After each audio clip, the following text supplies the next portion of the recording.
Bé, per primera vegada tenim una peça de Bill Viola, que és l'obra Visitation, que entra en diàleg amb les peces de la col·lecció del Museu Episcopal de Vic.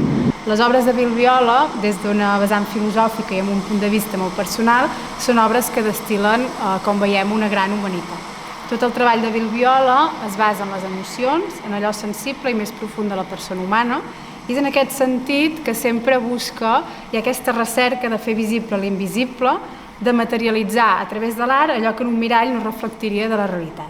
D'aquesta manera, tal com els grans mestres de la història de l'art, és capaç de reflectir allò més profund i humà. I és en aquest aspecte que rau l'interès de la seva obra, ja que ens interroga a tots. Viola formula així preguntes, ens fa reflexionar sobre la condició humana i sobre el sentit de l'existència, i les seves obres el que fan és que propicien la meditació, la contemplació i produeixen, fa que ens qüestionem i que sorgeixin múltiples lectures i capes d'interpretació. És des d'aquest punt de vista que el que es considera és que Bill Viola el que fa és recuperar l'emoció i l'ideal de l'humanisme en l'art contemporani